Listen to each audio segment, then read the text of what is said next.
Noticia en desarrollo en Noticias Caracol. 7 de la mañana. La noticia política del momento es la orden de la Corte Suprema de Justicia. En las próximas horas serán capturados los congresistas reelectos Wadid Mansur y Karen Manrique. La Corte los investiga por las supuestas negociaciones de contratos con el gobierno a cambio de apoyar iniciativas del Ministerio de Hacienda. Daniela, este es el mismo caso por el que está detenido el exministro de Hacienda Ricardo Bonilla y que lleva al banquillo a otros 4 parlamentarios. Y gran parte de las pruebas del caso las conocimos gracias a las revelaciones de la Unidad Investigativa de Noticias Caracol. Precisamente está con nosotras Joana Álvarez. Daniela. Sí, señor. Joana, muy buenos días. Bueno, usted con todo el equipo de la Unidad Investigativa ha seguido minuciosamente este escándalo.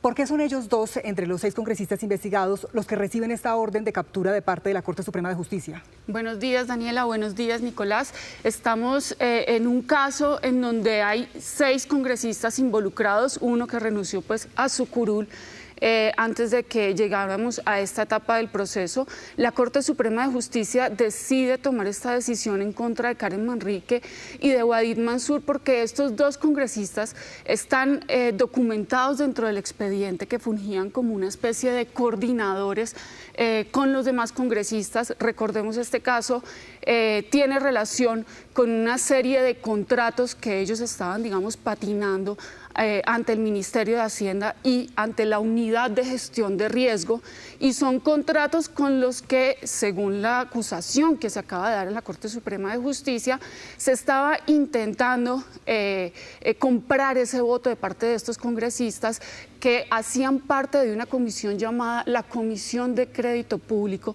que está a cargo de avalar los créditos internacionales de la nación. El gobierno entonces, la teoría del caso es que necesitaba ese voto de estos congresistas y a cambio les iba a entregar unos contratos de la Unidad de Gestión de Riesgo, y los congresistas daban los nombres de los contratistas y los congresistas daban los nombres de esos intermediarios que se iban a quedar con esos contratos. Claro, Joana, y en contados minutos vamos a ver precisamente ese informe muy completo que ustedes han hecho a lo largo de estos años, precisamente de los congresistas que están salpicados en este escándalo de la Unidad Nacional para la Gestión del Riesgo. Pero tenemos contacto hasta ahora con Andrés Garzón.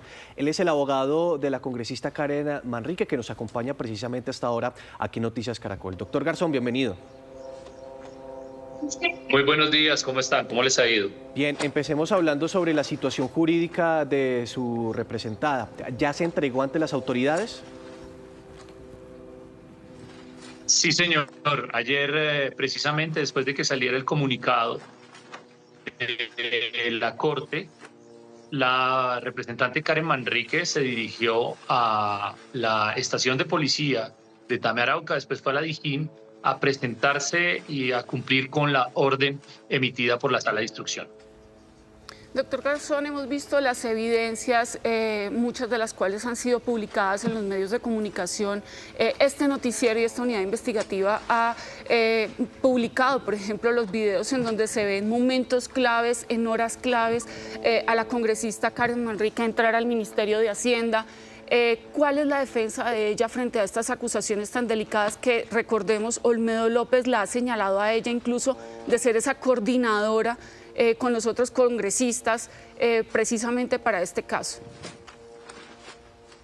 Recordemos que Olmedo López fue denunciado por mentirle a la Fiscalía. Recuerde que él manifestó que Karen Manrique había manipulado su libreta, y en la declaración, en una de las declaraciones de Sneider Pinilla reconoce que la letra es de él. Lo primero que debo decir es que frente a este hecho, la Fiscalía está investigando por fraude procesal, falso testimonio y falsedad documental a Olmedo López. Frente al punto de las reuniones que hizo Karen Manrique en el Ministerio de Hacienda, en la UNGRD, debo decirle que eso es parte de su función. La Ley Quinta de 1992 dice que los congresistas pueden y deben realizar esas gestiones y tienen la facultad hasta de convenir con los funcionarios los proyectos en beneficio de su región. Y aquí hay que dejar claro una cosa: aquí no hubo contratos, no existen contratos, aquí hubo proyectos, es decir, iniciativas para llevar obras a las regiones.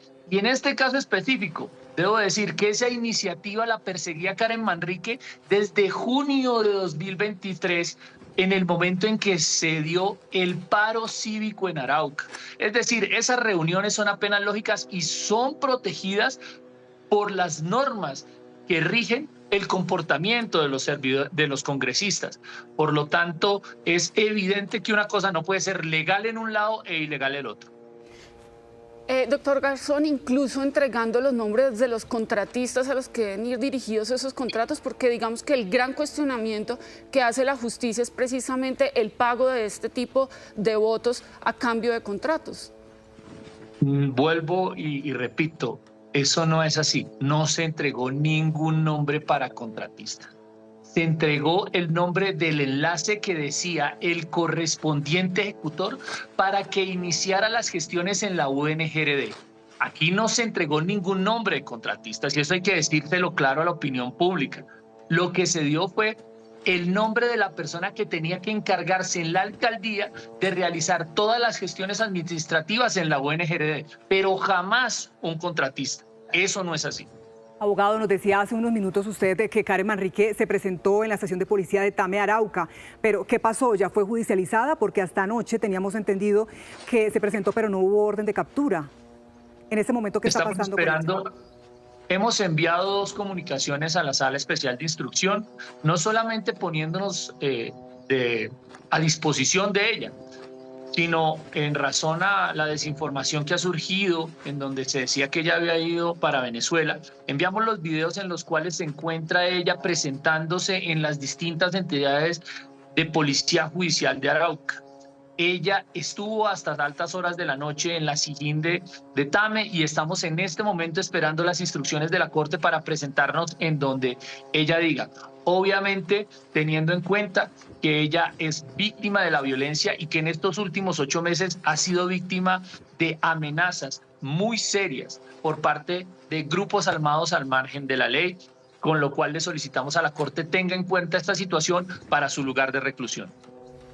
Sí, doctor, yo quería preguntarle a usted sobre hasta qué punto usted cree que puede llegar la gestión parlamentaria. Usted dice, no estaba negociando proyectos, no estaba negociando contratos, estaba negociando proyectos para las regiones, pero es evidente que estaba solicitando un beneficio para una región determinada.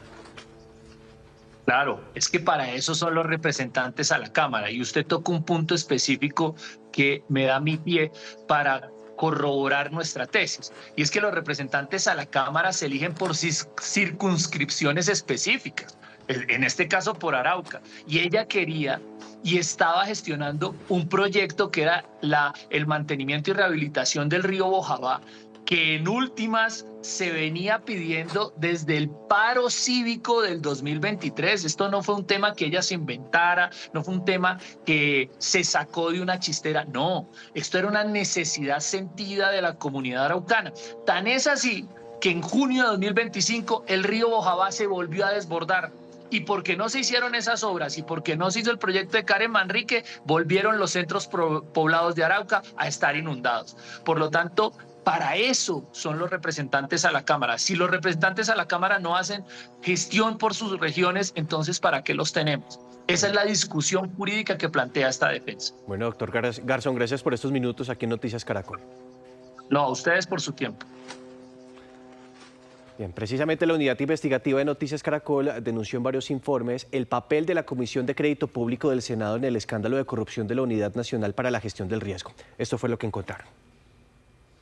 Cientos de horas de grabaciones de las cámaras de vigilancia del Ministerio de Hacienda y las declaraciones de los testigos del caso de la Unidad de Gestión de Riesgo fueron las principales evidencias reveladas por la Unidad Investigativa de Noticias Caracol que llevaron a la Corte Suprema de Justicia a acusar a 6 congresistas vinculados al escándalo de corrupción.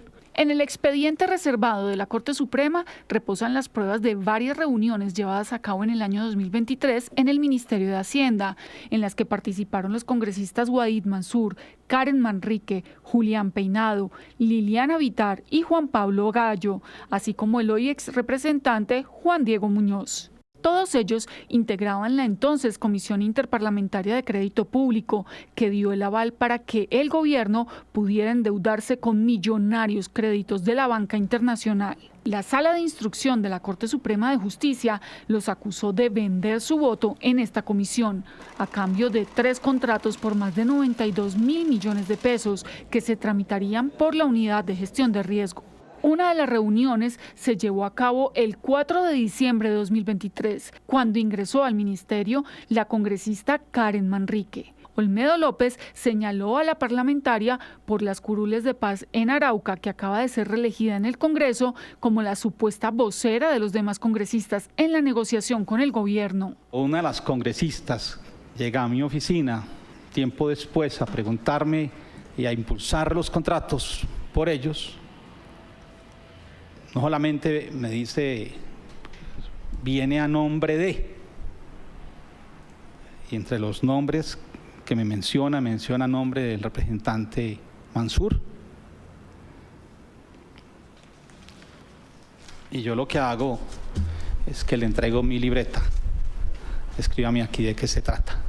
El desfile de los congresistas por el Ministerio de Hacienda continúa en los siguientes días. La razón, la asesora María Alejandra Benavides le contó a la Fiscalía que el gobierno tenía urgencia en que se aprobaran 6 empréstitos más y por eso el gobierno se movió con todo para obtener los votos de esos congresistas. Fue allí donde aparecieron en escena el ministro del Interior Luis Fernando Velasco y el asesor de presidencia Jaime Ramírez Cobo. Para mí es importante que ustedes sepan que el 12 de diciembre a las 7 de la mañana había una interparlamentaria citada. Jaime sabía de la urgencia. Jaime sabía que tenía que gestionar esos cupos negativos. Él sabía que tenía que salir. Y Velasco también. Ese revuelo en la oficina del ministro Bonilla coincide con la aprobación que ese mismo 12 de diciembre hizo la Comisión Interparlamentaria de 5 créditos internacionales. Solo faltaba un crédito más por aprobarse y por eso se convocó para el 15 de diciembre la última sesión del año de la Comisión Interparlamentaria. Ese día, el ministro Bonilla citó de urgencia a Olmedo López, quien llegó a las 8:28 de la mañana. Olmedo López aseguró que el ministro en esa reunión le dio la orden de direccionar esos 3 contratos en Córdoba, Arauca y Bolívar. Sneider Pinilla confirmó esa versión y aportó chats en los que el ministro Bonilla esa misma tarde le envió a él el contacto de su enlace María Alejandra Benavides. El ministro que me comunique contigo para un tema. Sí, señor. Tecotorra, Salado y Saravena. Tenemos los 3 proyectos que Jaime les pasó. Con otra perla que no puede obviarse en esta cronología. El 15 de diciembre, apenas minutos antes de que empezara la sesión de la comisión, donde efectivamente se aprobó el préstamo internacional que faltaba, en las instalaciones del Ministerio de Hacienda estuvo durante 14 minutos el representante Wadid Mansur, quien acaba de ser elegido esta vez para ocupar una curul en el Senado. Aunque los 3 contratos presuntamente direccionados estuvieron a puertas de adjudicarse en febrero de 2024, estalló el escándalo de los carrotanques de La Guajira y aunque no alcanzaron a ser firmados, los 6 congresistas tendrán que responder en juicio por haber realizado este supuesto acuerdo criminal. Lo último en Noticias Caracol. Y mucha atención, a esta hora el congresista reelecto Wadid Mansur se entrega a las autoridades. Vamos de inmediato al búnker de la Fiscalía con Julián Ríos. Julián, ¿qué está pasando?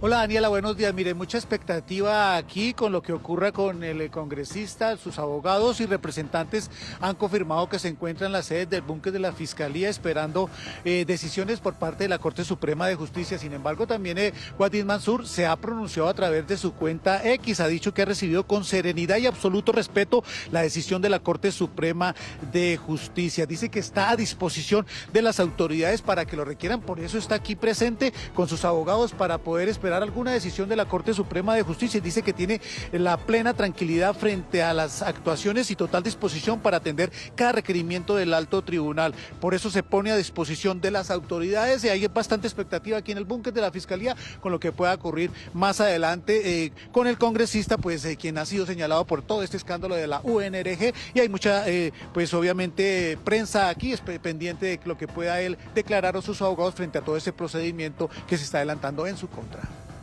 Bien, pues Julián, ya está a disposición de las autoridades Karen Manrique y Wadid Mansur Daniela, que fue el quinto senador más votado, cerca de 160.000 votos. 160.000 votos. Bueno, Joana, ¿cuáles fueron esos chats relevantes o ese intercambio de información que se convertirían en esa prueba reina para que estos dos congresistas se les atribuya la responsabilidad de parte de la Corte Suprema de Justicia en esa corrupción, en ese escándalo de corrupción de la Unidad Nacional? Sí, Daniela, pues esto ha sido casi que armar un rompecabezas. Prueba tras prueba ha venido como viendo la luz en este caso. Arrancaron en la justicia escuchando las declaraciones de Olmedo López, luego vinieron las declaraciones de Sneider Pinilla, estas declaraciones soportadas por chats que sostenían con el ministro Ricardo Bonilla, ministro de Hacienda, que recordemos dejó su cargo pues a raíz de todo este escándalo y hoy está respondiendo ante el Tribunal Superior de Bogotá, en donde se adelanta un proceso en su contra, al igual que el exministro Luis Fernando Velasco. Adicionalmente, pues digamos que viene un testimonio que es el clave en este caso y es el de la ex asesora del ministro Bonilla, María Alejandra Benavides. Gracias a ese testimonio y a esas evidencias que ella le entregó a la justicia, se pudo, digamos, probar cómo venía esa orden desde arriba para direccionar estos contratos y cómo se dieron esas presiones a los congresistas para que a cambio de esos contratos se votara en la Comisión de Crédito Público los créditos de la Nación, créditos que en muchas ocasiones desde el Gobierno Nacional se manifiesta ese afán y esa necesidad de que se dé antes de que cierre el año 2023. Entonces, todas estas evidencias en conjunto son las que valora la Corte Suprema de Justicia. Recordemos, es una decisión que se toma después de cargas muy difíciles en la Corte Suprema. Recordemos que la primera votación fue 3-3 y finalmente quienes deciden tomar esta decisión de dictar esta medida de aseguramiento son dos conjueces que de manera muy pronta el día de ayer leyeron la ponencia, una ponencia bastante extensa, y tomaron esta decisión. Sí, 7 de la mañana y 16 minutos. Vinculamos a esta conversación, ustedes ya lo ven en pantalla, al doctor Juan Carlos Flores, analista político, y también el analista de la Casa, Gabriel Cifuentes, para hablar sobre las implicaciones políticas que tiene este caso de la Unidad Nacional para la Gestión del Riesgo. Inicio con Gabriel. Empecemos mejor con el doctor Juan Carlos Flores. ¿Cómo esto afecta finalmente al Gobierno Nacional? Muy buenos días. Todos ustedes recordarán que el presidente Petro lleva meses negando que hubiesen ocurrido estos hechos gravísimos de corrupción desde su propio gobierno. Yo creo que la principal conclusión de esta decisión de los conjueces de la Corte Suprema de Justicia es que esto no es un cuento, que esto no fue una patraña de la oposición para enlodar al gobierno Petro. Lo que esto revela es que hubo la relación de tres cloacas de la corrupción. Una cloaca de la corrupción en el Congreso, y por eso la Corte tomó ayer esta decisión sobre estos dos congresistas, este parlamentario conservador de la Costa Caribe que logró hacerse elegir senador en las elecciones del domingo, esta representante por parte de Arauca. El otro centro los dos otros centros de la corrupción estaban dentro del gobierno Petro. En el Ministerio de Hacienda, como lo han revelado las declaraciones de la colaboradora de la justicia hoy, la exasesora del ministro de Hacienda Bonilla, la señora Benavides, y el otro centro, esa otra cloaca de la corrupción, estaba en la Unidad Nacional del Riesgo. Lo que esto revela claramente es que Petro, que había prometido que en su gobierno no habría corrupción y que además lucharía contra la corrupción, ha mirado para otro lado o miró para otro lado cuando todo esto ocurría. Y recordemos que una mano derecha de él, el dueño del Partido Verde, está hoy refugiado en la dictadura, bajo la protección de la dictadura nicaragüense, que recibió protección de del embajador nombrado por Petro en Nicaragua. Entonces, lo que esto revela es que no hubo un cambio en el actual gobierno en la lucha contra la corrupción, que es el principal cáncer de Colombia, y ojalá esta investigación de la Corte Suprema avance hasta descubrir quiénes eran los verdaderos titiriteros de esto desde la casa misma de Nariño. Gabriel, buenos días. Con esta decisión de la Corte Suprema de Justicia de imponer órdenes de captura, ¿qué va a pasar con esas dos curules de esos congresistas reelectos el pasado domingo? Fíjese, Daniela, muy buenos días para usted, para Juan Carlos, para toda la audiencia, que la Constitución regla situaciones como la que estamos viendo en este momento. El artículo 134 de la Constitución, el Acto Legislativo 2 del 2015 establecen que en el caso de faltas absolutas o temporales, en casos en donde haya investigaciones por hechos contra la administración pública, es decir, delitos de corrupción, no se podrán aplicar los reemplazos que por regla general los partidos pueden proponer en caso de faltas temporales o absolutas. Es decir, aunque todavía no hay una sentencia en firme, el Partido Conservador, que es el dueño de la curul, en el caso de Wahid Mansur, no podría tener un reemplazo en el Congreso y automáticamente durante la suspensión o mientras dure la orden de captura, perdería de facto una curul. Esto además implica que si para el 20 de julio, cuando se posesione el nuevo Congreso, el senador Wahid Mansur y la representante Karen Manrique siguen cobijados por medida de aseguramiento, no podrían posesionarse como congresistas de la República. Retomo entonces el diálogo con Juan Carlos Flores. Después de escuchar a Aida Quilpué, ¿qué cree que sumará o qué impacto tendrá esta fórmula vicepresidencial para Iván Cepeda? Hay quienes de hecho cuestionan mucho que esa figura de la vicepresidencia pues termina siendo algo decorativo, pero en este caso, ¿usted cómo lo analiza? Yo siento que en este caso para ninguno de los candidatos relevantes es decorativo.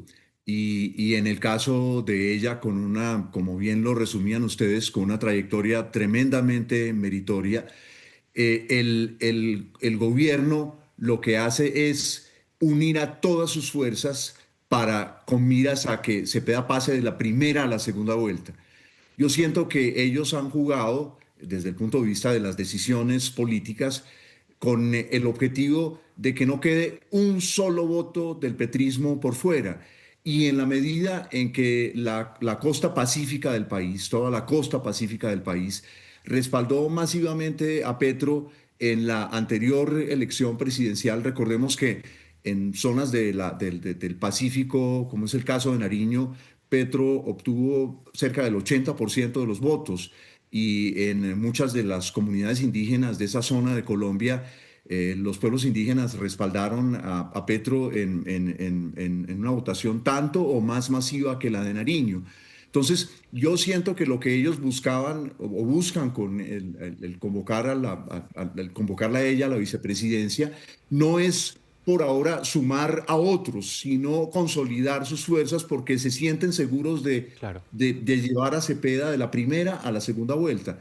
Y en el caso de otras fuerzas, pues probablemente no sea el mismo objetivo, porque recordemos que ya hay un cupo asegurado para la segunda vuelta presidencial, el del gobierno. En cambio, en el otro carril todavía faltan muchas sumas, de manera que allí, por ejemplo, en la campaña de Paloma Valencia, la elección del vicepresidente es absolutamente crucial. Si se equivocan, pueden abrirle un juego a los dos lados, al centro que compite con ellos y a la ultraderecha que también compite con esa opción. Sin duda una fórmula vicepresidencial que consolida el proyecto político en el litoral pacífico, que es un elector importante para el presidente Gustavo Petro y para el pacto histórico. Pero Gabriel, hablando de la situación de Paloma Valencia, ¿qué implicaciones podría tener para su campaña si se decide por Oviedo y si no se decide por Oviedo? Es que el tema no es necesariamente Oviedo, que sería la fórmula lógica después de la votación que obtuvo, pero sobre todo después de que durante meses organizaran este acuerdo político, esta apuesta política para sumar diversas voces. Tendría sentido, sería lo natural, pero independientemente que la decisión termine o no siendo Oviedo, Paloma Valencia sí está obligada a encontrar una figura por fuera del centro democrático, por fuera del sector de la derecha con quien ella se asocia, porque Paloma Valencia no puede entrar a competir en el cuadrilátero con Abelardo de la Espriella en esos votos radicales de la derecha, eso sería un canibalismo político. Paloma tiene la oportunidad y después de las votaciones del pasado domingo que la dejan muy bien posicionada, tiene que buscar a través de su fórmula, y en esto yo coincido que no es decorativa en ningún caso, el puente para acercar sectores moderados y de centro. Necesita diluir un poco esa figura de uribista pura sangre sin traicionar su coherencia y su trayectoria, para atraer esos sectores de centro que todavía están indecisos. Y Juan Daniel Oviedo funge perfectamente como esa persona que puede cumplir esa función. De hecho, Nicolás y audiencia, esa discusión que se ha tenido durante los últimos días, si al final termina concretándose en la fórmula, lo que podría demostrar es la disposición de la candidata Paloma Valencia para tener una apertura al diálogo con sectores distintos al Centro Democrático, porque ella ya no es exclusivamente la candidata del Centro Democrático, sino la candidata de una gran consulta en donde confluyeron sectores diversos de la política colombiana. Juan Carlos, entre Paloma Valencia y Abelardo de la Espriella, ¿vamos a ver una competencia aparte? Se lo pregunto porque, bueno, se están compitiendo básicamente el mismo espectro de votantes. Porque mire la cosa tan curiosa, ¿cierto? Hay dos pistas. En una pista ya hay un ganador, que es Cepeda, que pasará seguramente, salvo pues cosas de Dios, a la segunda vuelta. Y en esta pista siguen compitiendo. De un lado, todavía hay centro. Digamos, Fajardo no ha renunciado a su candidatura presidencial y ahí están votos disputables para que la derecha se pudiera consolidar. Del otro lado está, como usted lo señala, la ultraderecha, en el caso del abogado de la Espriella. Y de otra parte, y Gabriel ya daba unos elementos, está una candidata que es de las entrañas del uribismo, pero al uribismo no le alcanza solo para poner su candidata en segunda vuelta. De hecho, fíjense ustedes que en las elecciones del domingo, no todos los votos que fueron depositados por el uribismo para senadores y representantes a la Cámara votaron en la consulta por Paloma Valencia. Es decir, hay una franja de uribistas que todavía está a la espera, que si siente que lo de Paloma Valencia no está cuajando como ellos quieren, se le pueden ir al uribismo para el lado del abogado de la Espriella, de manera que la decisión de si una alianza para intentar captar votos del centro es pantomima o es realidad, es decisiva para ese sector de la oposición. De manera que todavía las cosas en el lado de la competencia Cepeda están crudas. Ahí puede pasar de todo todavía. Sí, muy reñido la competencia sin duda de cara a la primera vuelta presidencial. Y Gabriel, déjeme también preguntarle por otro anuncio que puede agitar el tablero político, y se trata con la candidatura de Sergio Fajardo, la posible llegada de Edna Bonilla, que fue secretaria de Educación de Bogotá en la administración de Claudia López. ¿Qué tanto podría aportarle ella a Sergio Fajardo? Bueno, varias cosas. Creo que Edna tiene una trayectoria impecable, es coherente con una figura como Sergio Fajardo, que si bien en esta campaña ha tratado de trasladar el foco de la política de educación a temas como seguridad, mujeres y corrupción, vuelve a plantar un tema que es importante dentro del ADN del fajardismo. Si bien no tiene una atracción política o partidista que pueda significar recursos, votos o adhesiones de grupos políticos en particular, sí puede representar sectores importantes en Bogotá, dado su paso por la Secretaría de Educación, y es una funcionaria sin máculas, sin tachas, transparente, que sin lugar a dudas funge como una buena llave para Sergio Fajardo, y no menos importante, Fajardo, coherente con su política frente a las mujeres, escoger como fórmula presidencial una mujer. Eso también encarna un mensaje muy importante dentro de la selección de su fórmula vicepresidencial. Bueno, a Gabriel, a Juan Carlos, muchas gracias por estos minutos aquí en Noticias Caracol. Gracias a ustedes.